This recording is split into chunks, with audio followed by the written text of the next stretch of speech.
안녕하세요. 증권시장과 투자 분석 5주 2차시 강의 시작하도록 하겠습니다.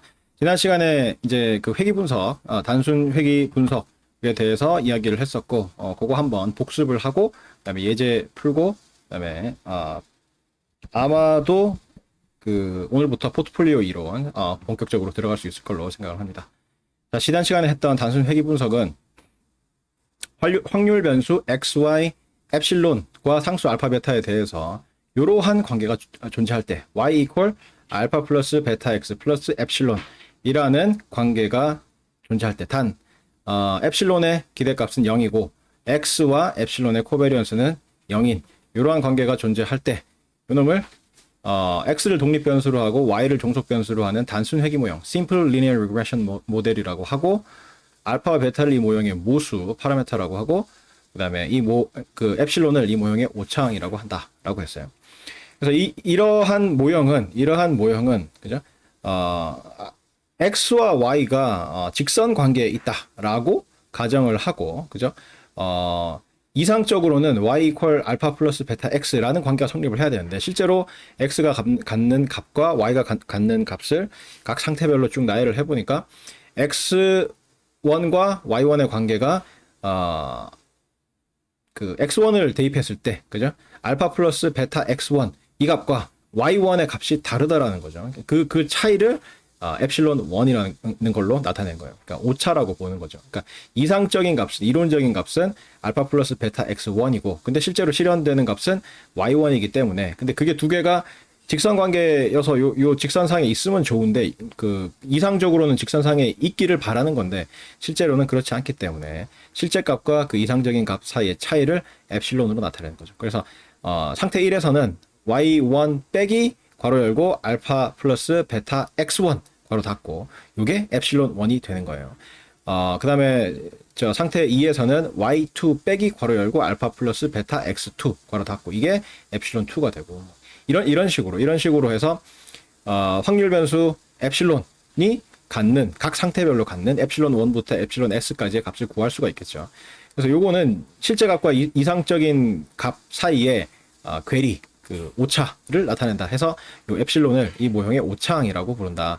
근데 이제 오차가 실제로 있긴 있지만 평균적으로는 없다라는 의미예요. 그래서 이 식 바로 밑에 보면은 단 엡실론의 기대값은 0이다. 즉 평균값은 0이다. 평균적으로는 오차가 존재하지 않는다. 그 다음에 코베런스 x하고 엡실론이 0이라는 이야기는 독립변수 x하고 이 오차항 엡실론 사이에는 선형관계는 존재하지 않는다라는 의미가 되겠습니다. 그 다음에 알파 베타는 이게 이제 직선을 그 이상적인 형태로 하고 실제로는 이제 직선에서 이제 오차가 좀 존재하는 그러한 형태의 모형인데 이 알파 베타 값에 따라서 이 직선이라도 의미가 달라지죠. 그죠? 요렇게 그 같은 유형의 함수여도 그 함수의 구체적인 형태를 결정하는 이러한 상수들을 모수라 그래. 모수. 알파 베타를 이 모형의 모수 파라메타라고 하고 엡실론을 이 모형의 오차항이라고 한다. 그래서 이러한 단순 회귀 분석을 하는 이유는 알파하고 베타 값만 알면 그죠? 양변의 기대값을 취하면 EY는 알파 플러스 베타 EX가 되잖아. 그래서 EX 값을 집어넣으면 X에 대한 기대값을 예측해가지고 집어넣으면 EY 값, Y에 대한 예측치도 계산해낼 수 있도록 하기 위해서 하는 이 모형이 이 단순 회귀 분석이에요. 그래서 단순 회귀 분석에서 알파하고 베타 값만 잘 추정해내면 단순 회귀 분석의 양변의 기대값을 취한 그 식을 이용을 해가지고 뭔가를 예측을 할 때 하나를 예측해가지고 그걸 기반으로 딴 거를 예측할 때 사용하는 식이 이 단순 회귀 분석 모형이 되겠습니다. 그래서 이제 금융 상황 같은 경우에는 이제 X를 향후 1년간 경제 성장률 이렇게 보고 Y를 예를 들어서 특정 주식의 수익률 그죠? 연간 단순 수익률 이렇게 보면 예를 들어서 삼성전자 주식의 수익률 1년 동안 수익률 이렇게 생각을 하면 그죠? 경제 성장률 전망은 뭐 각 전문 기관들이 연초에 보고서를 내잖아요. 그죠? 올해 이 한국의 경제 성장률은 연간 한 몇 퍼센트 될 것 같다. 이렇게 예측을 내놓잖아. 그 예측값 EX라는 값을 이 알파 베타만 알고 있으면 요 식에다가 대입을 하게 되면 삼성전자 주식의 연간 그 수익률을 예측을 할 수가 있죠. EY라는 값으로. 그죠? 그런 걸 하기 위해서 사용하는 게 이 단순 회귀 분석 모형이 되겠습니다. 그러면 이 알파와 베타를 어떻게 그 구해내느냐 하는 거는 이렇게 구해내는 거죠. 베타는 베리언스 X분의 코베리언스 XY로 구해지고, 알파는 EY 빼기 베리언스 X분의 코베리언스 XY EX 이렇게 해서 구할 수가 있다. 이건 렘마죠, 렘마.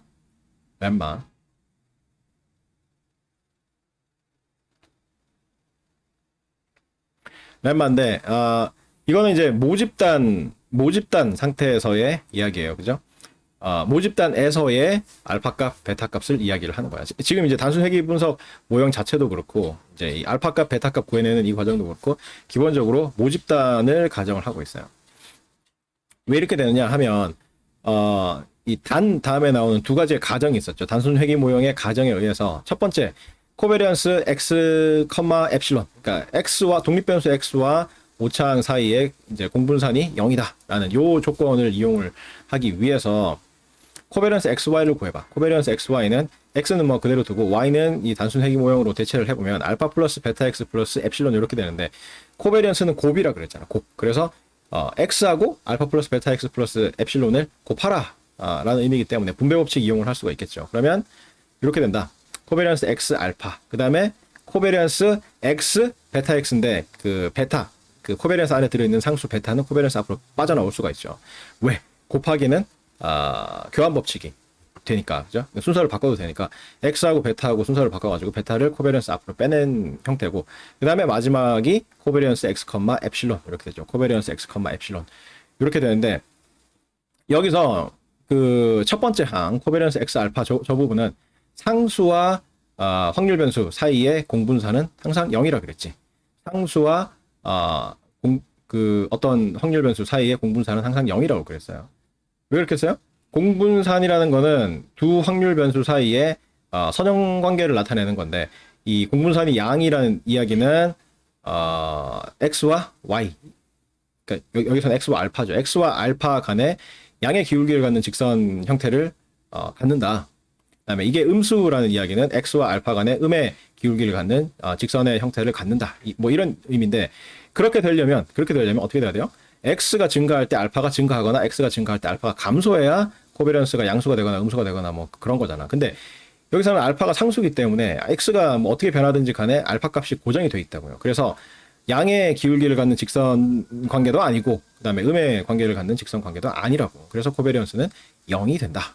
직선 관계가 없다 라고 해서 코베리언스는 0이 되고, 그 다음에 마지막 항 코베리언스 X, 엡실론은 제일 위에 있는 저 가정에 의해서 0이 되는 거죠. 그래서 남는 거는 베타 코베리언스 XX만 남는데, 코베리언스 XX는 베리언스 X라고 그랬죠. 그래서 코베리언스 XY는 결과적으로 베타 베리언스 X가 되는데, 이 양변을 베리언스 X로 나누고 좌우를 서로 바꿔주면 베타는 코베리언스 XY 나누기 베리언스 X가 된다. 그래서 베타는 베리언스 X분의 코베리언스 XY라는 형태로 구할 수가 있고, 그 다음에 두 번째 가정은 오차항의 평균값은 0이라는 의미죠. 요런 가정이 있는데, 요걸 이용을 해보면 양변에, 그죠? 단순 회귀 모형의 양변에 이 기대값을 취해요. 기대값을 취하면 좌변은 EY고 우변은 알파 플러스 베타 EX 플러스 E 엡실론 이렇게 될 거예요. 왜? 알파는 상수니까. 그러니까 EY 하면 그 우변은 어떻게 되냐면 E 괄호 열고 알파 플러스 베타 X 플러스 엡실론 이렇게 되는데, E는 그 기대값의 성질에 의해서 그냥 어떤 문자 곱하는 것처럼 생각을 하라고 그랬죠. 그러면 그거를 분배 법칙에 의해서 풀어서 쓰면 E 알파 더하기 E 베타 X 더하기 E 엡실론 이렇게 되는데, E 알파는 상수의 기대값이기 때문에 자기 자신 알파 이렇게 되고, 그 다음에 E 베타 X는 베타하고 E하고 순서를 바꿀 수가 있다고 그랬죠. 곱하기니까. 그래서 베타가 E 밖으로 나와가지고 베타 EX 이렇게 두 번째 항처럼 저렇게 되고, 그다음에 마지막에는 E 엡실론 이렇게 되는데, 여기서 이제 E 엡실론이 그 가정상 제일 위에 있는 저 가정상 0이죠. 그래서 요거는 알파 플러스 베타 EX 이렇게 되고, 그다음에 앞에서 베타를 구했잖아. 그 베타 값을 집어넣으면 베타는 베리언스 X분의 코베리언스 XY이기 때문에 이렇게 된다.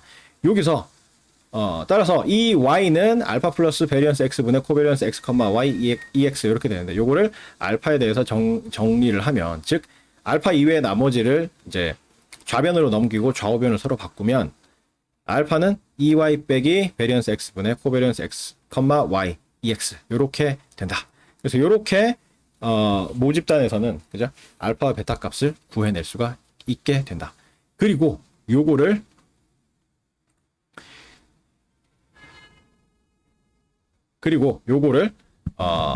샘플 그죠? 샘플 그 표본에서 구해내면 표본에서 구해보면 그 실제로는 이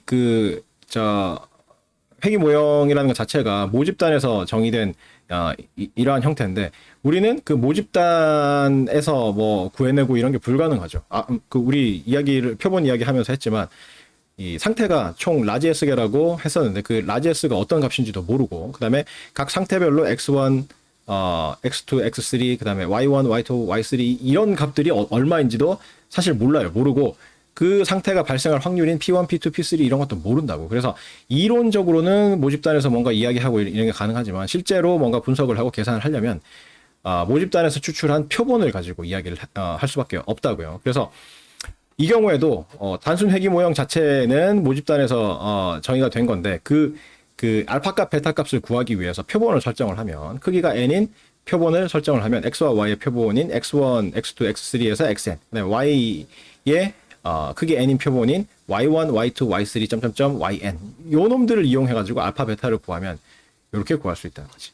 베타는 앞에서 보면은 모집단에서 구했던 베타는 베리언스 X분의 코베리언스 XY였잖아. 그죠? 베리언스 X분의 코베리언스 XY인데, 그거를 정확히 이 표본 버전으로 바꾼 거예요. 그죠?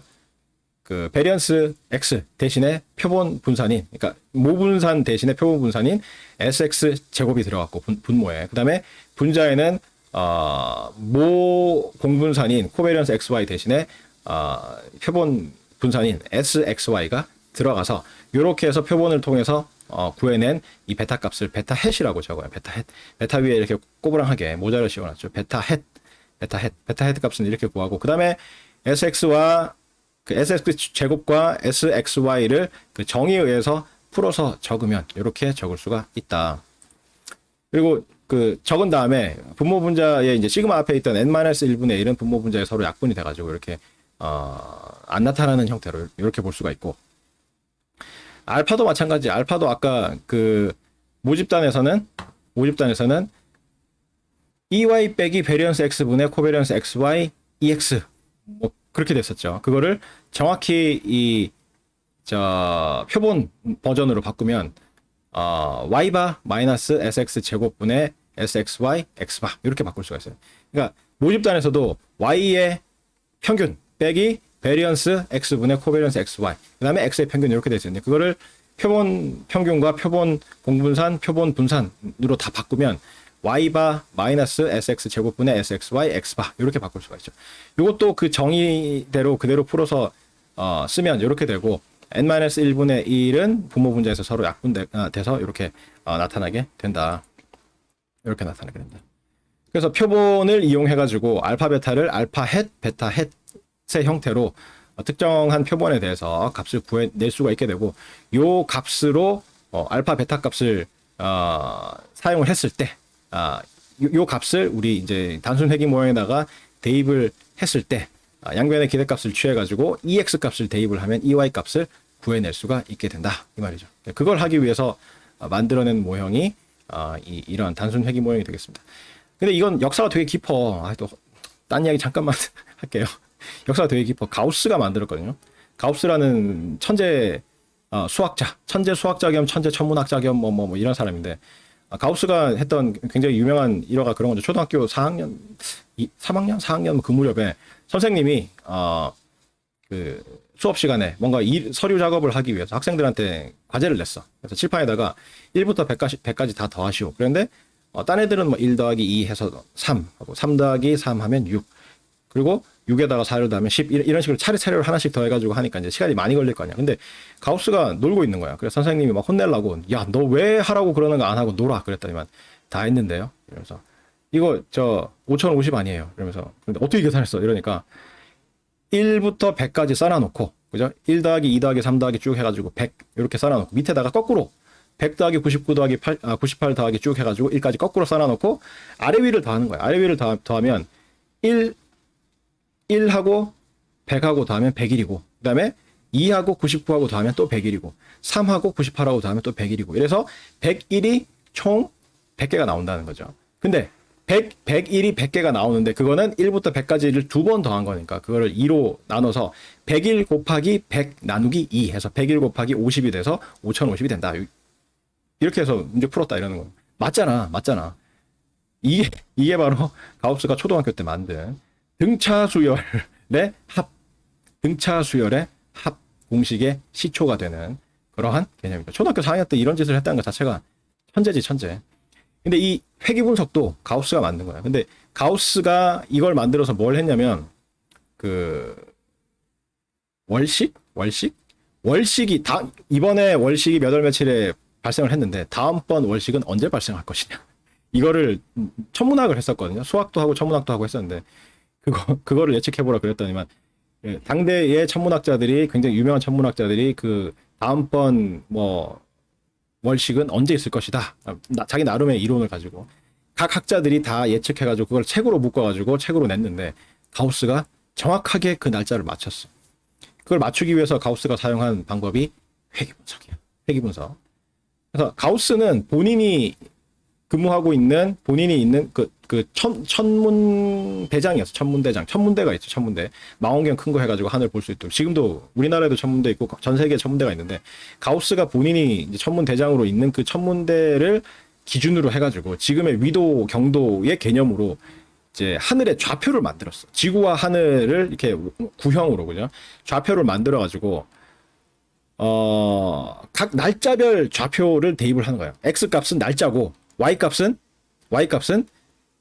좌표야, 좌표. 그죠?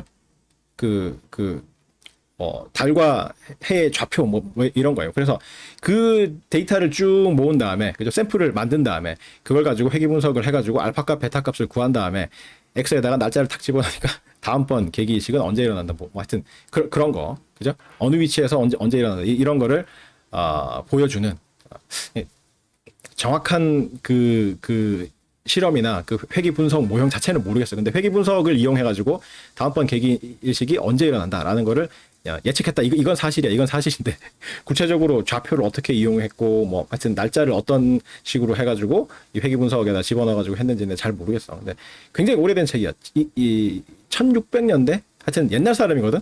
우리나라로 치면은 조선 초기 중기 뭐 하여튼 임진왜란 나고 왔다 갔다 하던 그 시절의 사람인데, 이 회귀 분석이라는 거를 만들어가지고 고안해가지고 그걸로 다음번 다음번 월식이 발생할 날짜를 예측을 했는데 정확하게 맞췄어요. 정확하게. 천재지.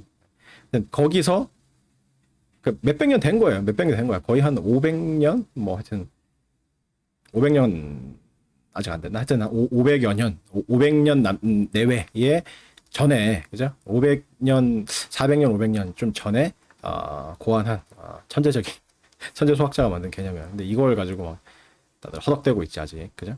그리고 지난 시간에도 이야기했지만 요 알파 핵과 베타 핵의 값을 구해내는 방법이 여러 가지가 있는데, 원래 정식으로 구해내는 방식은, 그죠? 수학과라던가 아니면 우리 경제통계분석이라든가 이런 과목에서 구해내는 방법은 최소자승법. 그래서 오차항의 제곱의 합이 어떤 샘플에 대해서, 어떤 표본에 대해서 오차항들을 쭉 구한 다음에 그 오차항의 제곱의 합을 최소화시키는 알파 베타 값을 구하면, 그 오차항의 제곱의 합을 알파와 베타로 미분한 두 개의 식을 연립해가지고 알파 베타 값을 구해내면 우리가 구한 이러한 알파 베타 값이 구해지는데, 우리는 미분을 사용하지 않고 이 값을 구해내기 위해서 이러한 방식으로 모집단에서 알파 베타 값을 구하면 이렇게 된다라고 해서 그거를 그 표본 버전으로 바꿨더니 정확히 최소 자승법을 이용을 해가지고 미분해가지고 뭐 연립 방정식 세워가지고 풀어내고 하는 그 방식으로 구한 거하고 완전히 똑같은 알파 베타를 구할 수 있다는 걸 여기다가 보여준 거죠. 세계에서 유일한 미적분학을 우회해서 회귀 분석을 다루기 위한 고육지책이지. 하여튼 그렇습니다. 그래서 요걸 가지고 실제로 예제를 하나 풀어보면, 자, 드디어 이제 계산기가 등장할 시간이에요. 계산기로 이 회귀 분석하는 걸 보여줄 거예요. 거인대학 소인학과에는 올 2월에 졸업한 졸업생들을 대상으로 최종 학점, GPA, 최종 학점과 초임 연봉, 초봉, 그죠? 초봉의 관계에 대해서 조사를 해서 이런 걸 얻었대요. 이런 표를 얻었어. 그래서 학점이 3.5인 학생은 초봉이 3천만 원이었고, 학점이 3.1인 학생은 뭐 2,900만 원이었고, 뭐 이런 식으로 해서 학생들의 졸업생, 그러니까 취업한 졸업생들의 졸업 학점하고 그다음에 초봉을 이제 이렇게 조사해가지고 이렇게 표로 만들었는데 이걸 가지고 학점과 연봉의 표본 평균은 각각 얼마인가? 그다음에 학점과 연봉의 표본 표준 편차는 각각 얼마인가? 학점과 연봉 간의 표본 상관계수는 얼마인가? 그다음에 학점을 독립 변수로 하고 연봉을 종속 변수로 하는 단순 회귀 모형에서 알파 햇과 베타 햇은 각각 얼마인가? 그리고 이러한 단순 회귀 모형에 의하면 거인대학 소인학과의 졸업생 중 학점이 2.5점인 사람의 연봉은 얼마로 기대할 수 있는가?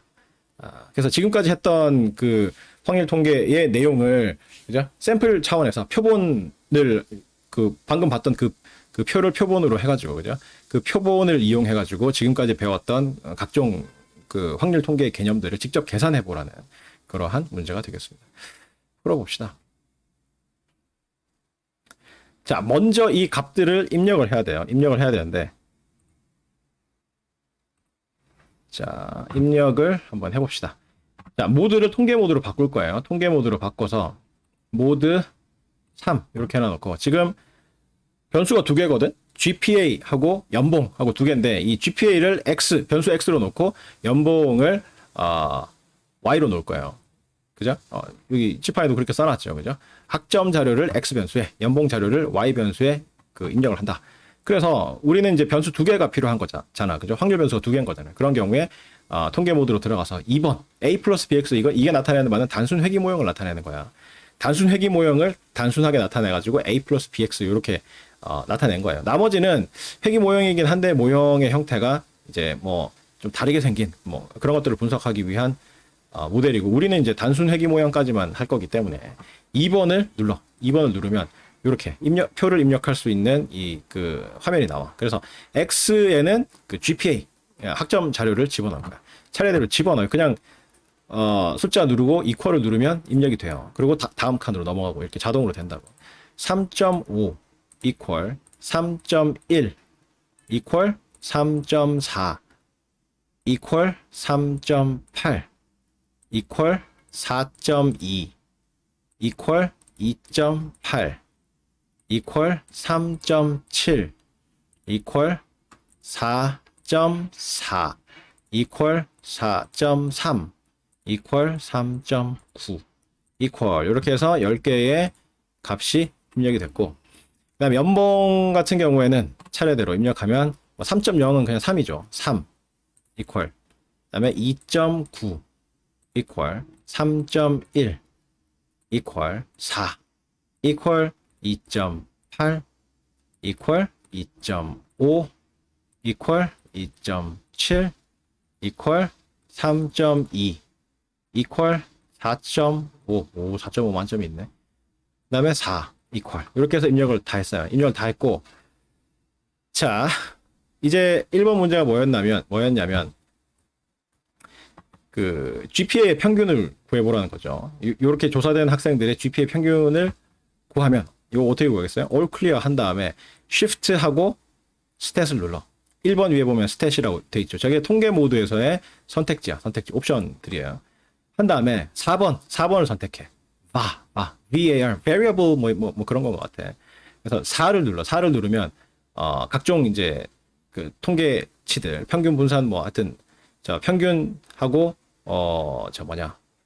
표준 편차 뭐 이런 것들이 쭉 나와요. 그래서 우리가 구하는 게 X바죠.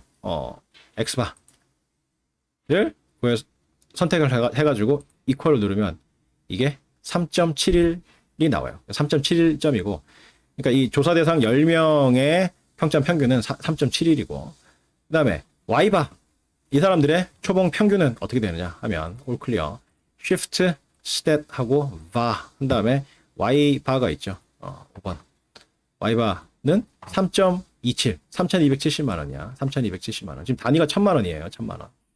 3.27은 3,270만 원. 그래서 Y바는 3,270만 원이고, 그 다음에 2번은 이놈들의 이제 표준 편차를 구하라는 거죠. 샘플 표준 편차. 그러니까 표본 표준 편차들을 구하라는 거니까 SX와 SY를 구하라는 이야기죠. 그래서 all clear. shift stat va 한 다음에 SX가 있어. SX 4 equal 하면 0.5216427045점 이렇게 될 거야. 이렇게. 자, 근데 우리 유니원 계산기 쓰는 사람들은 이게 SX라는 게 안 나타나 있을 수도 있어. 유니원 쓰는 사람들은, 그죠? 유니원 쓰는 사람들은 SX라고 안 돼 있고 시그마가 나타나. 시그마 X인데 앞에 N-1이 붙어 있어. 시그마 X인데 앞에 N-1 이렇게 돼. 그러니까 N-1 시그마 X 이렇게 돼 있어. 그게 SX야. 그게 SX야. 카시오 모델에서 SX라고 하는 거는 유니원 계산기에서는 N-1 시그마 X 이렇게 표시가 돼 있다고요. 네. 그러니까 똑같은 거야. 기호만 곧 다르게 나와 있고. 요 SX냐, 뭐, N-1 시그마 X냐, 요런 정도의 차이만 있을 뿐이지, 나머지는 뭐, 기호나 이런 게 우리가 지금 하고 있는 카시오 계산기하고 완전히 똑같아요. 그래서 표준 편차가, 그 GPA의 표준 편차가 0.5216427045점이다. 그 다음에 이 연봉의 표준 편차는, 초봉의 표준 편차는, 그죠? shift, stat, 그 다음에 4. 해가지고, 봐. 여기 선택지에 보면 이 카시오 계산기에서는 시그마 X, SX, 시그마 Y, SY 뭐 이런 식으로 표현이 돼 있잖아요. 근데 그 유니원 계산기에는 그 시그마 Y는 그 시그마 Y 6번 같은 경우, 시그마 Y 같은 경우에는 N 시그마 Y 이렇게 표시가 돼 있고, 그다음에 3번처럼 시그마 X는 N 시그마 X 이렇게 돼 있을 거예요. 똑같은 거야. 카시오에서의 시그마 X, 시그마 Y는 유니원에서는 N 시그마 X, N 시그마 Y 이렇게 돼 있고, 카시오에서 SX, SY는 유니원에서는 N-1 시그마 X, 그다음에 N-1 시그마 Y 이렇게 돼 있을 거예요.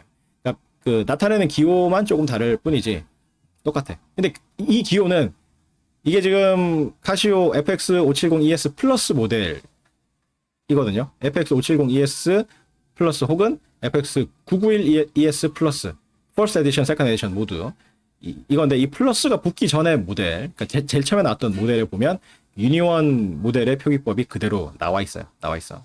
그래서 이제 표현만 조금 다를 뿐이지 나타내는 값이나 뭐 그런 건 완전히 똑같아. 의미는 완전히 똑같아요. 그러니까 계산하려고 하는데 교수님 뭐 유니원 사도 된다고 해가지고 샀는데 SX가 없는데요. 뭐 그렇죠. 방금 설명했듯이 SX는 N-1 시그마 X로 표현이 돼 있어요. 자, SY를 구해보면 0.6634087059 이렇게 돼 있는데, 이거는 이제 그 단위가 Y 같은 경우에 초봉은 단위가 1,000만 원이기 때문에 이거는 663만 4,087.059원 이렇게 볼 수가 있다.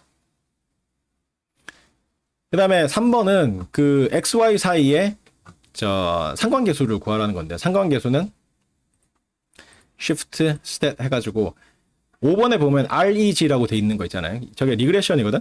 단순 회귀 모형 리그레션인데, 저기 들어가면 이제 그 R 값을 구할 수가 있어요. 5번에 들어가면 3번이 R이지. 3번이 R인데 3을 누르면 이 R이 그 X와 Y 사이에 그 상관계수예요. 상관계수. 그러니까 RXY. 우리가 여기 칠판에 표시해 놓은 이 RXY가 계산기에서는 R로 표시가 된다고. 리그레션에 들어가가지고 R을 선택을 하면 돼요.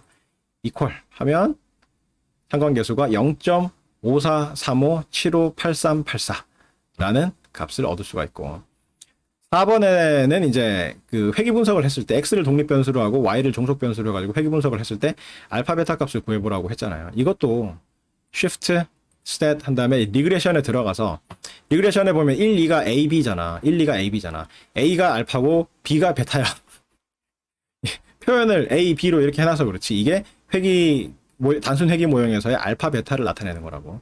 아마 알파 베타를 계산기에다가 표현하려니까 잘 안 돼서 이렇게 A, B로 표현을 해놓은 걸 거예요. 그래서 1번 선택해가지고 equal 누르면 알파 값은 0.705267 4, 5, 6, 1 요런 값이 나오고, 그다음에 베타 값은 all clear, shift stat 한 다음에 리그레션에 들어가가지고 베타 값 b예요. b를 계산해 보면 0.6913025 요런 값이 계산이 되죠. 그래서 학점을 독립 변수로 하고 연봉을 종속 변수로 하는 단순 회귀 모형은 이렇게 생긴 거예요. 알파 베타 값을 구했으니까 y는 알파 0.7052674561 더하기 베타 값은 0.69130257225 x 더하기 엡실론. 단 엡실론의 기대값은 0이고 코베리언스 x 엡실론은 0이다. 이걸 알았기 때문에 양변의 기대값을 취하면 이렇게 되겠죠. 양변의 기대값을 취하면 이 y는 0.7052674561 더하기 0.6913025725 EX 더하기 E 엡실론 이렇게 되는데, E 엡실론은 가정상 0이잖아. 그렇기 때문에 요거는 이렇게 쓸 수가 있다. 이렇게 쓸 수가 있다. 그래서 EX 값, X에 대한 기대값, X에 대한 예상치를 집어넣으면 Y에 대한 예상치를 알 수가 있겠죠.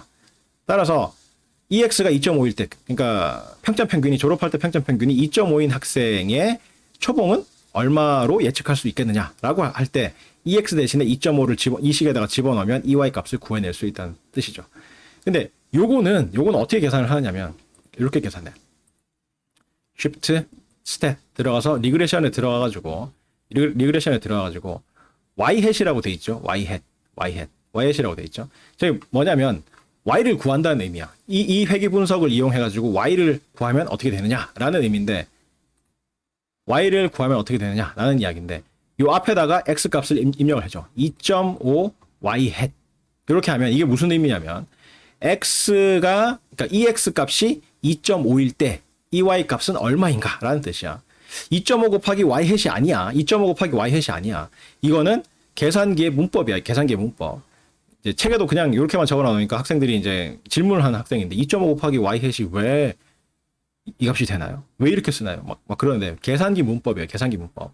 그러니까 통계 모드에서, 이 계산기의 통계 모드에서 어떤 숫자, 그 다음에 y 햇 이렇게 쓰면 회귀 분석을 해가지고 이러한 그 단순 회귀 모형을 구했을 때, 그 단순 회귀 모형에 그 EX 대신에 2.5를 대입을 하면 EY 값은 얼마인가 라는 의미야. 그러니까 EX 값이 2.5일 때 EY 값은 얼마인가 라는 거를 이렇게 표현을 한다고. 2.5 Y 햇 이렇게 해서 이퀄을 누르면, 그죠? 이런 값이 나오죠. 2.433523887 이렇게 나오죠. 요거는 지금 Y의 단위가 그러니까 초봉이기 때문에 1000만 원 단위이기 때문에 요거는 2433만 5238원 87전 이렇게 되는 거죠. 그래서 우리 실판에 적어 놓은 것처럼 2433만 5283원 87전 이렇게 읽을 수가 있죠. 단위 조심해야 돼. 단위가 1000만 원인지 뭐 점인지 이런 거 조심해야 돼. 그래서 1단위가 지금 Y 같은 경우에는 앞에 표를 보면 알겠지만 단위 1000만 원 이렇게 돼 있다고. 그래서 1단위가 1000만 원이야. 그래서 2점 이렇게 1단위에 2가 있으면 이게 1000만 원을 뜻한다는 거죠. 그죠? 그래서 2433만 5238.87원. 그래서 그거를 우리가 익히 익숙한 형태로 적어 놓으면 이렇게 칠판처럼 이렇게 적을 수가 있는 거죠. 이런 걸 하기 위해서 그 단순 그 회귀 모형을 이용을 하는 거예요.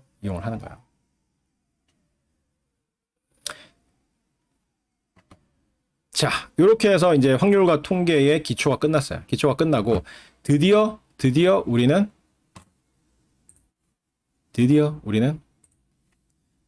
포트폴리오 이론으로 본격적으로 들어가 볼 거야.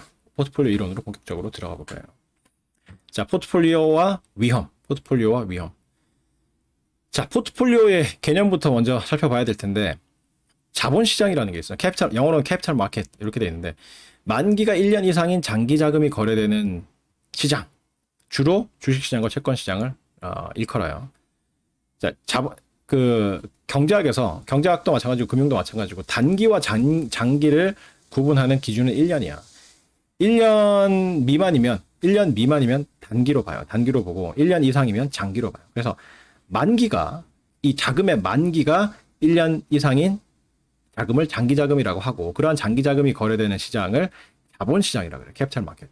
주식시장과 채권시장이 여기에 해당돼요. 주식은 만기가 무한대지. 만기가 뭐예요? 돈을 빌렸다가 되갚는 시점을 만기라고 그러잖아요. 근데 채권은 보통 단기로 채권을 거래하기도 해요. 1년 미만의 뭐 단기 채권도 있을 수 있지만 보통은 채권 제일 많이 거래되는 거는 만기가 3년짜리가 제일 많이 거래가 돼요. 그러니까 회사채도 기업이 발행하는 회사채도 마찬가지고 뭐 정부가 발행하는 뭐 국공채, 그러니까 국채, 공채 뭐 이런 거 공공기관이 발행하는 공채, 그다음에 국가가 발행하는 국채 합쳐서 국공채. 얘네들도 제일 많은 만기가 3년이야, 3년. 3년짜리를 많이 발행하고, 그보다 더 장기로 발행하기도 하고, 하여튼 그래요. 그래서 대체로 채권의 만기는 1년 이상인 경우가 대부분이고, 아닌 경우도 있지만, 주식 같은 경우에는 만기가 없지. 주식은, 발행하고 나서 그거를 다시 되갚는 과정이 없잖아요. 기업이 망하지 않는 한, 기업이 청산하지 않는 한, 주식 대금 납부한 거는 그냥 그 기업에 들어가가지고 영구적으로 갖고 있게 된다고. 그죠? 그래서 되갚는 그 과정이 없기 때문에 사실상 만기가 무한대야. 무한대년 후에야 돌려주겠다. 안 돌려준다는 의미죠. 그래서 만기가 1년 이상인 장기 자금이 거래되는 시장 하면 주로 주식시장과 채권시장을 일컬어요. 파생상품 시장은 만기가 짧아요. 보통 파생상품은 뭐 3개월 내외로 이렇게 설정이 되거든요. 그래서 주식, 채권, 파생상품, 증권의 3개로 분류를 하면 주식, 채권, 파생상품이라고 주식, 채권, 파생 상품으로 분류할 수 있다고 했는데 그 중에 주식시장과 채권시장이 그 만기가 1년 이상인 장기 자금이 주로 거래되는 시장이기 때문에 여러분들을 자본시장이라고 그래요.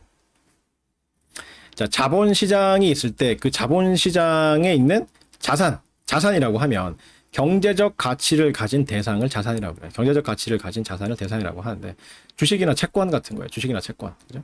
증권이라고도 하고, 그죠?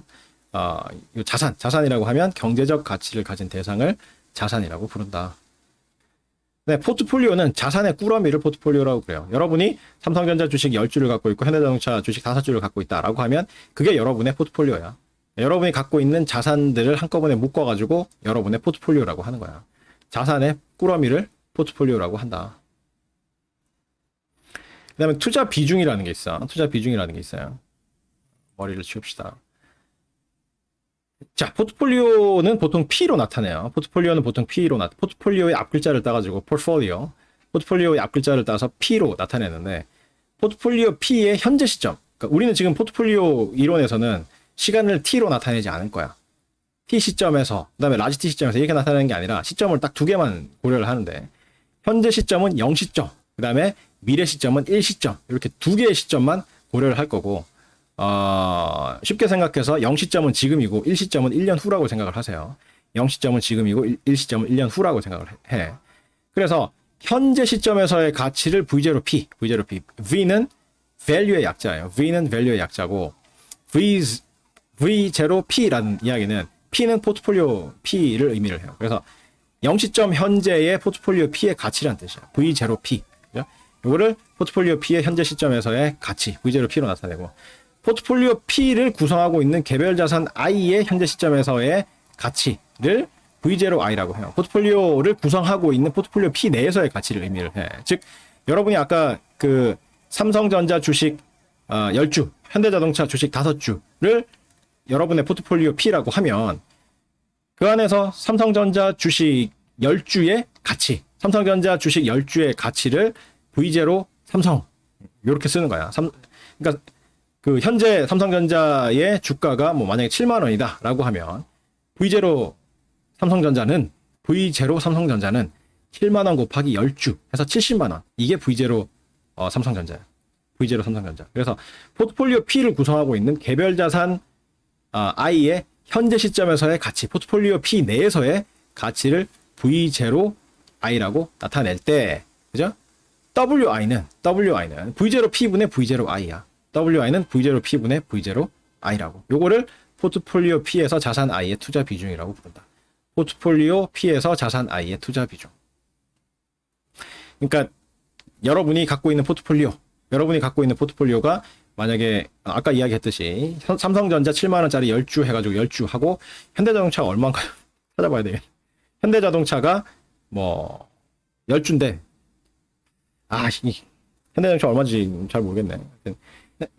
현대자동차가 예를 들어서 현대자동차 하지 말고 그러면 뭐 고대자동차로 합시다. 고대자동차. 다른 주식이라고 해. 여러분이 삼성전자 10주를 갖고 있고 고대자동차 5주를 갖고 있다. 근데 고대자동차는 한 주에 얼마로 할까요? 10만 원 할까요? 10만 원. 그래서 10만 원씩 5주 갖고 있어서 50만 원씩 갖고 있고, 이제 삼성전자는 7만 원씩 10주 해가지고 70만 원을 갖고 있어요. 그러면 여러분의 포트폴리오의 총 현재 가치는 120만 원이잖아. 그 삼성전자가 70만 원. 그죠? 7만 원씩 10주 해서 70만 원이고, 고대자동차가 10만 원씩 해서 5주 해가지고 50만 원 해가지고 두 개를 합치면 120만 원이 여러분이 갖고 있는 포트폴리오의 현재 가치죠. V0P죠.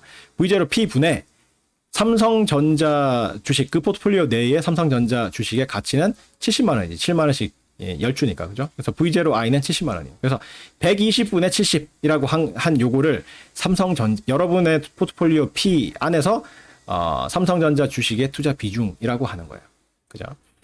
여러분이 갖고 있는 포트폴리오의 전체 현재 가치 분의 특정 종목의 그 포트폴리오 내에서 특정 종목의 총 현재 가치 한 거를 그 종목에 대한 포트폴리오 P에서 그 종목의 투자 비중이라고 부른다. Investment weight. 어려운 거 없죠? 자, 그 다음에 단순 수익률 여러분 했었잖아. 기억납니까? 기억나야 되는데. 자, 단순 수익률을 지금 시점은 두 개만 고려를 한다고 그랬어요. 지금 시점하고 1년 후 시점, 미래 시점. 그래서 지금 시점을 0이라고 나타내고 그 1년 후의 미래 시점을 1이라고 나타내서 0시점, 1시점 이렇게 표현을 하는데, 그래서 포트폴리오 P의 현재 시점에서의 가치는 V0P라고 한다고 했고, 그죠? 0시점에서의 가치를 V0P라고 한다고 했고, 그러면 미래 1시점에서의 가치는 V1P로 나타내겠지. V1P. 라고 하고, 그 다음에 개별 자산 I의 경우에도 현재 시점에서의 가치를 V0I라고 하고, 미래 시점 1시점에서의 가치를 V1I라고 할 때, V0P분의 V1P 빼기 V0P. 요거를 RP로 나타내. RP. 대문자 RP. 우리 수익률 정의를 할 때, 단순 수익률과 로그 수익률 정의를 했었잖아. 단순 수익률은 대문자 R로 나타내고, 로그 수익률은 소문자 R로 나타냈었잖아. 우리 수업에서. 벌써 까먹었어요? 다시 앞으로 돌아가서 한번 보세요. 근데 우리가 이제 단순 수익률, 로그 수익률 정의를 할 때는 R 다음에 아래 첨자에 스몰 t, 라지 t 해서 투자 기간을 써놔놓고 투자한의 이름은 위첨자로 나타냈었잖아. 근데 이 경우에는 투자 기간을 적을 필요가 없어. 왜? 투자 기간이 0과 1로 딱 정해져 있거든. 그죠? 시점이 딱 두 개밖에 없어. 현재 시점인 0, 1년 후 시점인 1, 요 두 개밖에 없기 때문에 시점을 굳이 나타내지 않아도 된다고. 이 포트폴리오 이론 안에서는. 그래서 아래 첨자에 시간을 적지 않고 그냥 바로 그 이름을 적었어. 그러니까 그 투자한의 이름, 포트폴리오의 이름, 자산의 이름을 적었어. 그래서 RP라고, 대문자 RP라고 돼 있는 저거는 포트폴리오 P의 0시점과 1시점 사이의 단순 수익률을 나타내요. 단순 수익률의 개념이 뭡니까? 초기 투자분 분의 나중에 그 되팔았을 때 마지막 라지 T 시점에서의 회수금 빼기 초기 투자금 이렇잖아. 그래서 딱 그 개념이죠. V0P 분의 V1P 빼기 V0P. 요게 포트폴리오 P의 단순 수익률이고, 자산 I의 단순 수익률도 똑같이 정의가 되죠. V0I 분의 V1I 빼기 V0I 이렇게 정의가 된다.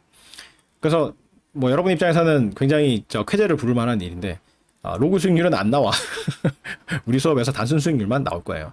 포트폴리오 이론에서는 단순 수익률만 분석을 해요. 단순 수익률을 가지고 분석을 한다고. 로그 수익률은 그럼 어디 나옵니까? 엄밀하게 이야기를 하면 로그 수익률은 저기 그 옵션 같은 거 다룰 때, 디파생 상품 이야기할 때 다루는데, 우리 수업에서는 뭐 계산하고 뭐 이런 거 위주로 할 거기 때문에 거기서도 로그 수익률을 뭐 개념을 다루고 그러지는 않을 거예요. 그러니까 앞에서 이제 수익률을 다루면서 단순 수익률, 로그 수익률 이 두 가지 이야기를 했지만, 실제로 우리 이 한 학기 동안의 내용에서 다루는 수익률은 단순 수익률밖에 없어. 좋은 일인가요? 왜 쓸데없이 로그 수익률을 가르치셔가지고 뭐 그런 말 할지 모르겠지만, 실제 있는 개념이야. 실제 있는 개념이고, 참고로 알아놓으면 좋지. 뭐 하나라도 덜 알려고 그렇게 발버둥을 치고 그래. 자, 하여튼 요거를 각각 포트폴리오 P와 자산 I의 현재 시점과 미래 시점 사이의 단순 수익률, simple rate of return이라고 한다. 그 다음에 위험. 그죠? 위험은 우리가 그 앞에 확률 통계의 기초에 대해서 이야기를 하면서 분산과 표준 편차를 위험이라고 한다고 그랬죠. 분산과 표준 편차를 위험이라고 한다고 그랬죠. 이 단순 수익률은 앞에서 이 정의를 했던 이 단순 수익률은 확률 변수야. 확률 변수. 단순 수익률이 확률 변수라고요? 갑자기 이 머리가 안 돌아가는데 뭐 이런 생각을 할지 모르겠지만, 그죠? 여러분이 삼성전자에 지금 투자한다고 해서 1년 동안의 단순 수익률을 정확하게 예측을 할 수 있습니까? 어떤 값이다 이렇게 이야기할 수 있습니까? 이야기 못하지. 그렇죠? 아니, 삼성전자 지금 7만 원 주고 샀는데 그게 나중에 이제 수익률이 얼마가 될지 1년 동안 투자했을 때 1년 후에 되판다고 했을 때 수익률이 얼마가 될지 여러분이 정확히 수익률은 10%입니다 이렇게 이야기할 수 있나요? 없죠.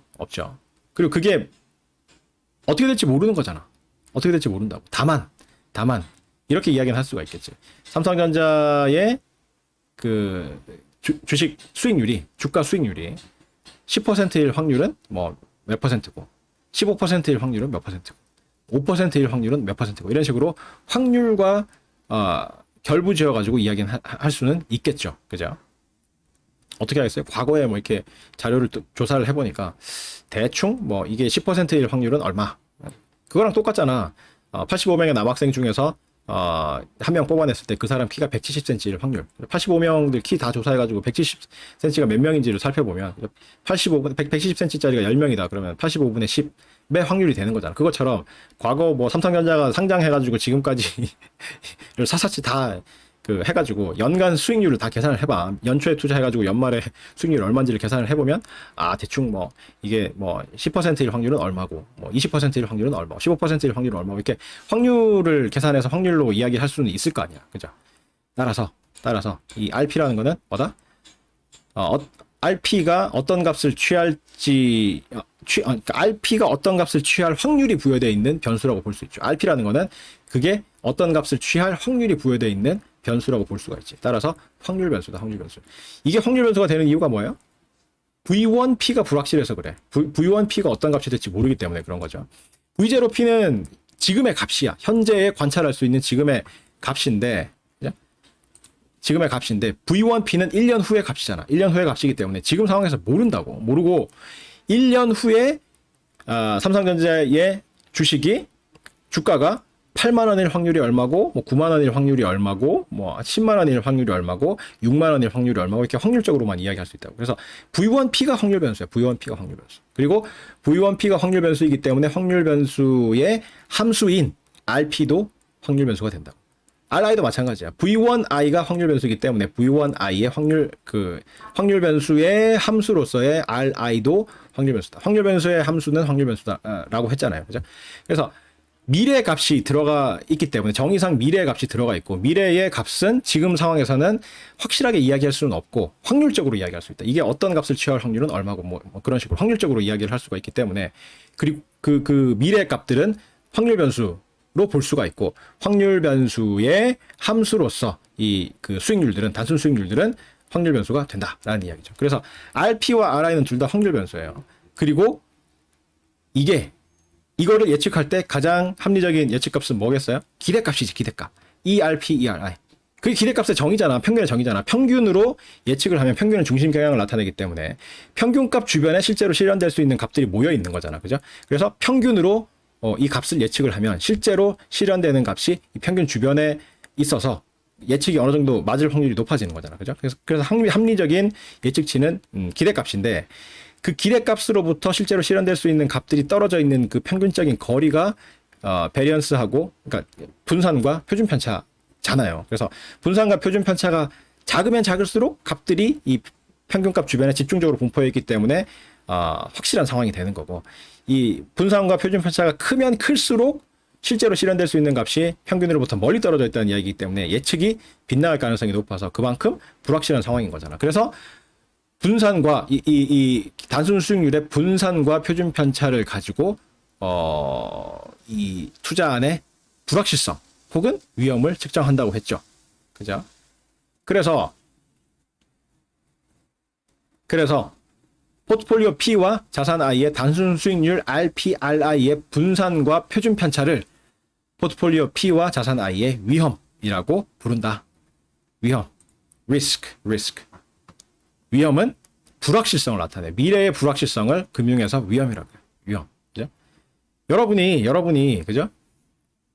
뭘 할 수 있을까? 무슨 예를 들면 여러분이 확 와닿을까? 여러분이 중간고사를 앞두고 있는데 교수님이 지금까지 강의하는 것과 강의의 비중과 그다음에 이제 강조하는 이런 사항들을 봤을 때 시험 문제는 요거 나올 거다. 찍었어요. 찍으면 찍어서 공부를 하게 되면 어떻게 돼요? 그 문제가 나오면 다행이지만 대박이지만 그죠? 안 나오면 다 틀리는 거잖아. 그죠? 하나도 안 나오면 빵점 맞는 거잖아. 미래가 어떻게 될지 몰라. 중간고사 시험장에 들어가는데 어떤 문제가 나올지 모르는 거죠. 그게 불확실성이지. 불확실성. 미래 불확실성이지. 어떤 점수가 펼쳐질지 모르는, 어떤 문제가 나올지 모르는 불확실성이지. 그게 위험이야. 위험. 미래의 불확실성. 그게 위험이에요. 위험. 근데 내가 만약에 이렇게 이야기했어. 요 문제 꼭 나온다. 이렇게 해가지고 10개를 찍어줬어. 요거 나온다. 그러면 말 그대로 내가 거짓말쟁이가 아닌 이상 말 그대로 시험장에 들어갔더니 교수님이 찍어준 10개가 그대로 나왔다. 확실한 거죠. 그러면 불확실성이 없지. 위험하지 않은 상황이죠. 그러면 위험하지 않은 상황에서는 여러분은 불안감이 전혀 없지. 요 찍어준 것만 열심히 외워가지고 쓰면 되니까. 근데 그런 게 없다라고 하면 뭐 나올지 모르는 거야. 그죠? 그리고 특히나 여러분이 요거 나올 것 같고 해가지고 공부 다 한 게 아니라 찍어가지고 공부를 막 했을 경우에 여러분의 예측이 빗나가면 빵점 맞을 수도 있는 거고 예측이 다 맞으면 100점 맞을 수도 있는 거고 뭐 그런 거잖아. 미래가 불확실한 거지. 불확실하니까 어때요? 불안하지. 마음이 불안하지. 위험에 처해 있는 상황이에요. 여러분이 벼랑 끝에 서 있다고 해봐. 얼마나 불안하겠어. 나는 살까 죽을까 뭐 이런 거잖아. 그래서 미래 불확실성, 금융에서는 미래 불확실성을 위험이라고 해요. 그리고 그러한 미래 불확실성, 즉 위험은 포트폴리오와 자산의 단순 수익률에 대한 분산과 표준 편차로 측정을 한다. 그런 이야기야. 그다음에 위험 자산이라는 게 있어. 이거 되게 조심해야 되는 개념이야. 위험이 있어서 시그마 i가 양수인 자산 i를 위험 자산이라고 한다. 위험이 있어서 시그마 i가 양수인 자산을 위험 자산이라고 한다. 말 그대로 위험이 있는 자산이야. 위험이 있어서 시그마 값이 그러니까 위험 값이 양수로 존재하는 거. 0이 아니고 양수로 존재하는 그러한 자산을 위험 자산, risky asset이라고 하고 위험이 없는 것도 있어요. 위험이 없어서 시그마 값이 0인 자산을 무위험 자산, risk free asset이라고 하고 영어로 알파벳으로는 이제 F로 나타내. risk free에서 free 없다는 거를 강조해서 free의 F를 따가지고 free의 F를 따가지고 F로 나타내고 시그마 F는 0이야. 근데 우리 확률 통계하면서 이야기했지, 그죠? 분산이 0이면 분산이 0이라는 이야기는 그 확률 변수가 상수라는 뜻이라 그랬죠. 확률 변수가 상수이면 분산이 0이고 분산이 0이면 그 확률 변수는 상수라고 그랬지. 그 말은 이 무위험 자산의 단순 수익률은 상수라는 뜻이야. 무위험 자산의 단순 수익률은 상수라는 뜻이야. 왜? 말 그대로 위험이 없어서 표준 편차가 0이라는 이야기는 제곱해보면 분산이 0이라는 의미잖아. 그죠? 분산이 0인 자산이기 때문에 분산이 0인 자산은 이게 뭐의 분산이에요? 단순 수익률의 분산이지. 단순 수익률의 분산이 0이라는 이야기는 단순 수익률이 상수라는 의미지. 단순 수익률이 상수라는 거. 은행 예금 같은 거. 은행 예금을 하면 지금 뭐 1.2%의 금리를 드릴게요. 그러고 예금을 하면 진짜로 그냥 1.2%의 금리를 줘. 수익률이 1.2%라고. 그죠? 확실한 수익이라고. 1.2%의 금리로 통장에도 막 찍혀 있어. 금리 1.2% 그래서 예상되는 수치 금액 같은 것도 막 적어놨어. 근데 갖고 갔더니 딴 금액을 준다. 그렇지는 않잖아, 그죠? 약정된 그 금액을 준다고. 그런 게 무위험 자산. 위험이 없어서 시그마 F가 0인 자산. 즉 분산이 표준 편차가 0이라는 이야기는 분산이 0이라는 이야기고, 단순 수익률의 분산이 0이라는 이야기는 단순 수익률 값이 상수라는 뜻이야. 단순 수익률 값이 상수여가지고 확실하게 그 값이 확률 1로 실현되는 그러한 단순 수익률을 갖는 자산을 무위험 자산이라고 부른다. 그러니까 위험이 없는 자산을 무위험 자산, risk free asset이라고 하고 risk free의 앞 글자 F를 따가지고 F로 많이 나타내요. 그 다음에 위험 포트폴리오라는 개념이 있는데 위험 자산만으로 구성돼서 시그마 P가 양수인 포트폴리오 P를 위험 포트폴리오라고 한다. risky portfolio. risky portfolio. 위험 자산만으로 구성돼서 시그마 P가 양수인, 그러니까 위험이 있는 그러한 포트폴리오를 위험 포트폴리오, risky portfolio라고 하는데, 여기서 주의해야 될 점은 단순히 위험이 있는 포트폴리오가 아니야. 시그마 P가 양수이기만 하면 그걸 위험 포트폴리오라고 볼 수 있는 게 아니라 앞에 있는 게 중요해요. 위험 자산만으로 구성이 돼야 돼. 위험 자산만으로 구성이 되어 있고 위험이 양수인 포트폴리오를 위험 포트폴리오라고 그래. risky portfolio. 이거 조심해야 돼. 무위험 자산하고 위험 자산하고 두 개를 갖고 있어도 여러분이 갖고 있는 포트폴리오의 수익률은 불확실해요. 그렇죠? 위험 자산, 예를 들어서 여러분이 뭐 100만 원을 갖고 있는데 100만 원 중에 50만 원은 은행에다 집어넣어. 연간 이자율 1.2%로 은행에다가 예금을 해요. 그러면 그 수익은 확실한데 나머지 50만 원을 가지고 삼성전자에다가 투자를 했어. 고대 자동차로 합시다. 고대 자동차. 5만 원짜리 고대 자동차 10주를 샀어. 그래서 50만 원을 샀어요. 근데 고대 자동차의 이 수익률은 어떻게 될지 모르는 거지. 그렇기 때문에 여러분의 포트폴리오 전체의 수익률도 어떻게 될지 모르는 거라고. 그죠? 그래서 위험이 있어. 여러분이 갖고 있는 포트폴리오의 베리언스를 구해보면, 그죠? 베리언스를 구해보면 양수로 나온다고. 뭐 때문에? 고대전자에 투자한 것 때문에. 그죠? 근데 이 포트폴리오는 위험 포트폴리오이다, 아니다? 아니다. 왜 아니겠어요? 위험 자산만으로 구성된 게 아니거든. 위험 자산과 무위험 자산으로 구성됐는데 위험이 있는 자산이거든. 이건 위험 포트폴리오가 아니야. 위험 포트폴리오가 아니야. 조심해야 돼요. 그래서 위험 자산만으로 구성되어 있고 위험이 있는, 그러니까 시그마 P가 양수인 그러한 포트폴리오 P를 위험 포트폴리오라고 부른다. 위험 자산만으로 구성되어 있고 시그마 P가 양수인 포트폴리오 P를 위험 포트폴리오라고 부른다. risky portfolio. 조심해야 돼요.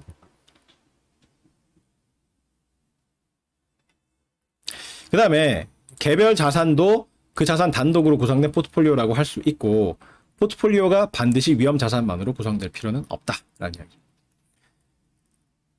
자산의 다발이라며, 자산의 묶음이라며. 근데 한 개만 넣어놓고 한 개 이렇게 묶어도 그것도 자산의 묶음이야. 그래서 개별 자산도 하나의 포트폴리오로 볼 수가 있다. 그런 거지. 그죠? 집합의 원소 하나짜리 집합도 있을 수 있잖아. 그리고 영도수야. 수. 그죠? 영도수라고. 수라는 거는 몇 개 있느냐를 나타내는 건데, 없는 걸 나타내는 것도 수라고. 0. 이 개념이 상당히 그 수학에서 0의 개념이 얼마나 중요한지 알아요? 딴 데로 또 세겠다. 인도에서 나온 개념인데. 0은 인도에서 발명한 개념인데, 0이 발명되기 이전까지는 숫자는 1부터 시작을 했었어. 그래서 존재하는 것만 숫자를 부여를 했었는데, 인도 사람들이 최초로 없는 것도 숫자로 표현을 한 거야. 존재하지 않는 거, 없는 거, 또 0이라는 숫자로 표현을 해가지고, 갑자기 이 지평이 확 넓어진 거예요. 수학적인 지평이 넓어질 거야.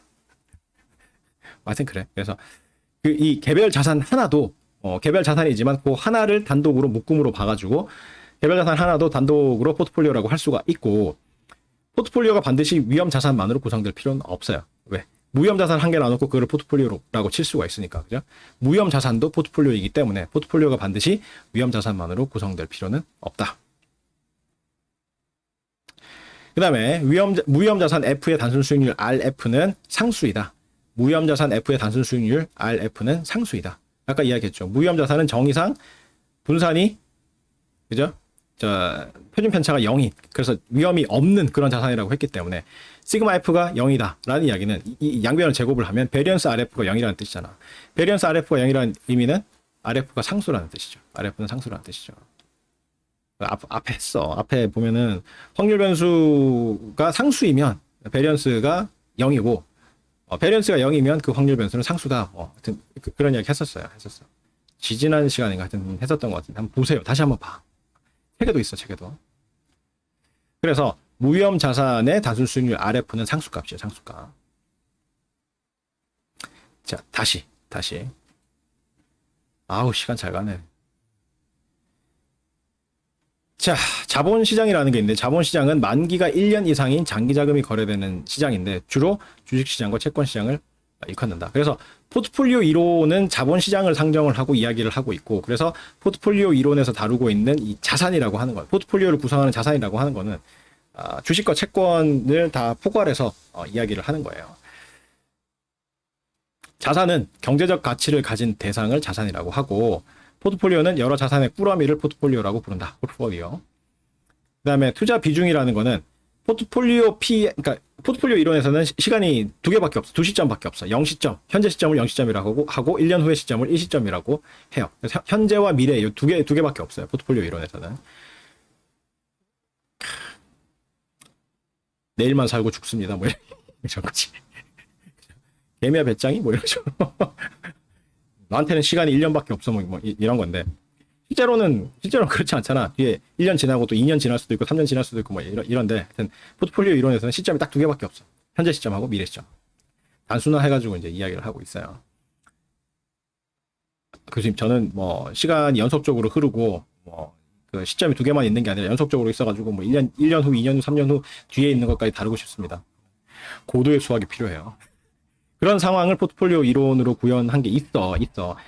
지금 여러분이 다루고 있는 이게 이제 원래 포트폴리오 이론이고, 요걸 더 발전시켜가지고 이제 연속 시간 포트폴리오 이론이 있는데, 토할 거야, 아마.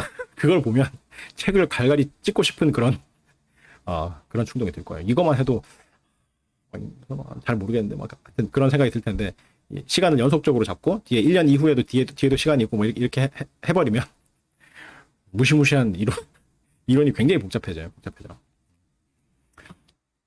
하여튼 우리가 다루는 이 포트폴리오 이론에서는 시점이 딱 두 개야. 0시점하고 1시점하고. 자, 현재 시점에서의 포트폴리오 P의 가치를 V0 P라고 해요. V는 value의 약자예요.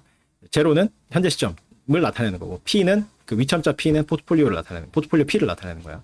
포트폴리오는 보통 P로 많이 나타내요. 포트폴리오의 앞글자 P를 따가지고 포트폴리오 P 이렇게 많이 나타내요. P 말고 뭐 Q로 나타낼 수도 있고, 포트폴리오가 두 개 있다 그러면 첫 번째 포트폴리오는 P, 두 번째 포트폴리오는 Q 이렇게 나타내는 경향이 있어. P 다음 알파벳이 Q잖아, 그죠? X로 나타내도 되고 Y로 나타내도 되고 A로 나타내도 되고 다 되는데, 포트폴리오라는 단어 자체가 P로 시작하기 때문에 보통 포트폴리오를 지칭할 때 포트폴리오 P 이렇게 이제 지칭을 많이 한다고. 변수 X를 습관적으로 이제 변수의 대명사처럼 쓰잖아. 변수 X 뭐 이런 식으로. 그것처럼 포트폴리오도 포트폴리오 P로 많이 나타내요. 포트폴리오 P를 구성하고 있는 개별 자산 I의 현재 시점, 0시점에서의 가치, 포트폴리오 P 내에서의 가치예요. 여러분이 그러니까 삼성전자 5주와 고대 자동차 10주를 갖고 있다라고 하면, 삼성전자는 주당 7만 원이고 고대전자는 한 주당 5만 원이다. 그러면 120만 원이잖아. 포트폴리오 전체 가치가. 그 중에서 삼성전자의 그 현재 가치는 7만 원 곱하기 10만 원 해서 70만 원이잖아. 그래서 120분의 70. 120분의 70. 그죠? 120분의 70. 그게, 포트폴리오에서, 여러분이 갖고 있는 포트폴리오에서 삼성전자의 투자 비중이야. 삼성전자의 투자 비중. 그죠? 포트폴리오 P를 구성하고 있는 개별 자산 I의 현재 시점에서의 가치, 포트폴리오 P 내에서의 가치를 V0I라고 할 때, V0P분의 V0I. 포트폴리오의 전체 가치 중에서 그 종목만의 포트폴리오 내에서의 가치, 요거를 WI라고 하고, 요거를 포트폴리오 P에서 자산 I의 투자 비중이라고. investment weight. 그래서 investment weight에서 weight의 W를 따가지고 WI라고 나타내. WI. 종목 I의 투자 비중이라는 의미죠. 그다음에 단순 수익률은 여러분이 이미 알고 있는 바로 그 개념이야. 포트폴리오 P와 자산 I의 현재 시점에서의 가치를 V0P, V0I. 그 다음에 미래 시점에서의 가치를 V1P, V1I라고 할 때, RP는 포트폴리오 P의 단순 수익률 RP는 시점은 이제 안 적는다 그랬어요. 원래 우리가 단순 수익률 이야기할 때는 RTTM 뭐 그렇게 했었잖아요. 그죠? 그 아래 첨자에 그 투자 기간을 적고 그다음에 위 첨자에다가 그 투자안의 이름을 적었었는데, 지금 그게 필요 없어요. 왜냐하면 시점이 0하고 1하고 두 개로 딱 고정이 되어 있기 때문에. 그래서 시점을 명시하지 않고 이름만 적는 거야. 그래서 RP는 V0P분의 V1P 빼기 V0P. 여러분이 익히 알고 있는 그 수익률 개념이고, 그다음에 RI는 V0I분의 V1I 빼기 V0I. 요것들을 각각 포트폴리오 P와 자산 I의 현재 시점과 미래 시점 사이의 단순 수익률, simple rate of return이라고 부른다. 그 다음에 위험은 이러한 RP, RI의 분산 혹은 표준 편차를 위험이라고 한다. 우리 이제 그 확률 통계 하면서 가장 합리적인 예측치는 기대값이라고 그랬고, 그 기대값으로 예측을 할 때 그 불확실성, 미래 불확실성을 분산이나 표준편차로 측정을 한다고 했는데, 미래 불확실성이 바로 금융에서 위험이다, 리스크다. 그래서 RP, RI의 분산 표준편차를 각각 포트폴리오 P와 자산 I의 위험이라고 한다. 그 다음에 위험이 있는 자산을 위험자산, risky asset이라고 한다. 즉 분산 표준편차가 양수인 그러한 자산을 위험자산, risky asset이라고 부르고, 위험이 없는 자산, 분산 표준편차가 0인 자산 F를 무위험자산이라고 한다. risk-free asset, risk-free asset, risk-free에서 F를 따서 F로 주로 나타내죠. 그래서 무위험자산은 그리고 주의해야 될 게 위험 포트폴리오. 위험 포트폴리오하고 위험 자산하고는 개념이 약간 달라요. 단순히 위험만 있다고 해서 위험 포트폴리오가 되는 게 아니다. 그러니까 위험이 있으면서, 그러니까 표준 편차가 양수인 포트폴리오인데 그게 위험 자산만으로 구성되어 있는 포트폴리오여야 위험 포트폴리오라고 부를 수 있다. 리스키 포트폴리오. 위험 자산하고 무위험 자산하고 결합을 해서 포트폴리오를 만들더라도 그 포트폴리오의 그 분산 값은 양수가 되거든요. 위험이 있어. 왜? 무위험 자산은 위험이 없지만 위험 자산이 위험을 갖고 있기 때문에 그 포트폴리오는 위험이 있는 포트폴리오라고. 그래서 베리언스를 구해보면 베리언스가 양수가 되는데 그거는 위험 자산만으로 구성되어 있지 않기 때문에 위험 포트폴리오라고 부를 수 없다. 그래서 단순히 위험이 있다는 이유만으로 위험 포트폴리오라고 부르는 게 아니라 위험이 있으면서 위험 자산만으로 구성되어야 위험 포트폴리오라고 부를 수가 있다. 그 다음에 개별 자산도 그 단독으로 포트폴리오라고 할 수 있고, 그렇기 때문에 무위험 자산도 위험 자산으로 무위험 자산도 그 자체로 포트폴리오라고 볼 수가 있기 때문에 포트폴리오가 반드시 위험 자산만으로 구성될 필요는 없다. 그리고 아까도 했듯이 무위험 자산과 위험 자산 이용해가지고 포트폴리오를 구성할 수도 있잖아요, 그죠? 그래서 포트폴리오라는 것은 말 그대로 자산의 묶음에 불과하기 때문에 위험 포트폴리오만 구성을 하든 위험 포트폴리오와 무위험 포트폴리오를 위험 자산과 무위험 자산을 섞어가지고 구성을 하든 다 그냥 포트폴리오예요. 자산의 묶음이기 때문에. 그래서 반드시 위험 자산만으로 구성될 필요는 없다. 그리고 개별 자산도 그 자산 단독으로 구성된 포트폴리오라고 할 수가 있다. 그 다음에 무위험 자산 F의 단순 수익률 RF는 상수이다. 왜? 정의상 무위험 자산은 시그마 F가 0, 즉 베리언스 RF가 0이기 때문에 베리언스가 0인 확률 변수는 상수라고 그랬죠. 그래서 단순 수익률 RF는 상수이다. 이렇게 이야기를 할 수가 있습니다. 자, 그 다음에 포트폴리오의 성질.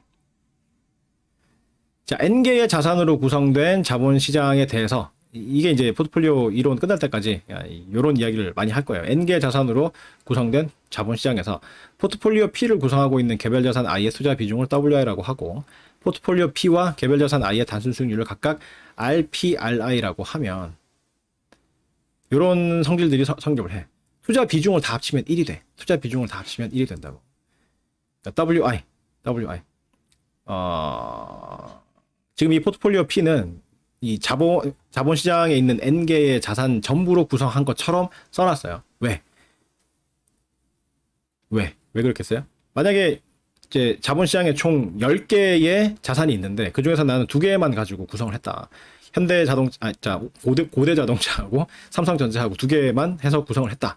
라고 하더라도 내 포트폴리오는 10개로 구성된 것처럼 처리할 수 있지. 왜?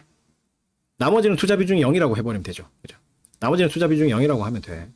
그래서 원래는 삼성전자에 대한 투자 비중 더하기 고대전자에 대한 투자 비중이 1이다. 이 말인데 이거를 10개 종목에 대해서 다 표시를 하면 나머지 종목들에 대한 투자 비중은 0이기 때문에 그죠?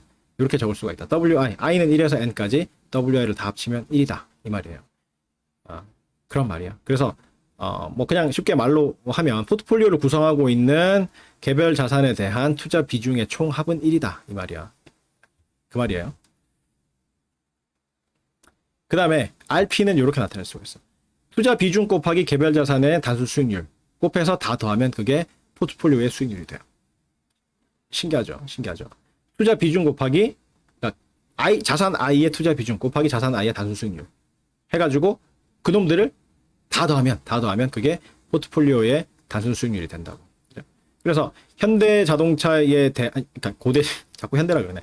고대 자동차에 대한 투자 비중 곱하기 고대 자동차의 단순 수익률 더하기 삼성전자에 대한 투자 비중 곱하기 삼성전자의 단순 수익률 하면 그게 여러분이 갖고 있는 포트폴리오의 단순 수익률이 되는 거죠. 왜 이렇게 되는지 증명을 할 거야. 지금부터는 증명이 중요해. 의미가 있어요. 앞에 이제 확률 통계 부분에서는 증명이 중요한 게 아니라 실제로 그 결과를 활용할 수 있는 능력을 키우는 게 중요하기 때문에 증명을 생략하고 넘어간 부분들이 좀 있지만 많지만 근데 이제 포트폴리오 이론부터는 증명이 중요해요. 증명이 중요해. 우리는 요 증명들을 앞에서 했던 확률 통계 개념들을 이용해가지고 증명을 할 거야. 그다음에 WI는 상수다. WI는 상수다. 당연한 이야기죠. WI는 현재 시점에서의 포트폴리오의 전체 가치분의 현재 시점에서의 특정 종목의 포트폴리오 내에서의 현재 가치잖아요. 그죠? 그렇기 때문에 둘 다 현재 이제 분모 분자 둘 다 현재 관찰할 수 있는 상수 값이라고. 그렇기 때문에 WI 값은 상수다. 상수. 그죠? 그다음에 RP와 RI는 확률 변수다. 아까 이야기했었죠. RP와 RI는 확률 변수다. 왜? 불확실하니까. 그죠? RP와 RI의 정의상 미래의 이 포트폴리오의 가치, 그 다음에 미래의 어떤 개별 자산의 가치는 지금 상황에서 알 수가 없는 값이죠. 그렇기 때문에 확률적으로만 이야기할 수 있기 때문에 V1P, V1I는 확률 변수고 확률 변수의 함수로서의 RP와 RI도 확률 변수일 수밖에 없다는 이야기죠. 그 다음에 요거는 앞에서 했던 그 RP는 WI, RI의 총합이다라는 거에다가 양변에다가 기대값을 취한 거죠. 기대값을 취했더니 WI는 전부 상수고, 그죠? RP는 그 확률 변수이기 때문에, 그죠? 상수를 전부 다 앞으로 빼고, 그 다음에 분배 법칙 다 이용을 해보면, ERP는 시그마 i는 1에서 n까지 WI, ERI 이렇게 나타낼 수가 있다. 그 다음에 베리언스를 취하면 베리언스 RP는 이렇게 나타낼 수가 있다. 이거 이제 그 앞에 이제 확률 통계 하면서 뭐 이런 거 비슷한 거 보여줬죠, 그죠? 이런 거 하려고 하는 거야. 이 포트폴리오 이론에 이런 게 일상적으로 등장을 하거든. 정확히 똑같아. 앞에서 했던 거 하고 기호만 뭐 XI, XJ 뭐 이렇게 적었었지. 그거랑 완전히 똑같아요, 그죠? 완전히 똑같다고. RP는 뭐예요? 시그마 WI RI잖아. RP는 시그마 WI RI이기 때문에 그거에 대한 베리언스는 이렇게 나타낼 수가 있다는 거. 첫 번째 줄 보면 WIWJ 코베리언스 RIRJ 해서 요거를 I와 J에 대해서 전부 다 더하고 여기서 I하고 J가 똑같은 놈들끼리 묶으면 두 번째 줄에서 시그마 I는 1에서 N까지 WI 제곱 베리언스 RI 이렇게 되는 거죠. I하고 J하고 똑같아서 J가 I가 돼버리면 WI, WJ는 WI의 제곱이 되는 거고 J가 I하고 똑같아가지고 코베리언스 값이 코베리언스 RI가 되면 코베리언스 RI는 베리언스 RI가 되는 거죠. 그리고 J가 I하고 똑같아지는 거는 N개가 있죠. N개. 그죠? I가 1일 때 J도 1. I가 2일 때 J도 2. 이런 식으로 해서 총 N개가 있죠. 그래서 시그마 I는 1에서 N까지 WI 제곱 베리언스 RI 이렇게 되는 거고. 그다음에 나머지는 이제 다른 거, 인덱스가 다른 거. 그래서 J하고 K가 다른 때 WJ, WK, 코베리언스 RJ, RK를 다 더한 거 이렇게 남는 거고 첫 번째 항은 그대로 놔두고 두 번째 항 부분을 살펴보면 이 코베리언스는 두 개를 서로 순서를 바꿔도 똑같다며 코베리언스 XY나 코베리언스 YX는 똑같다며 그죠? 그다음에 앞에 곱해져 있는 저 상수값 그 비중 WJ, WK도 순서를 서로 바꿔도 똑같잖아.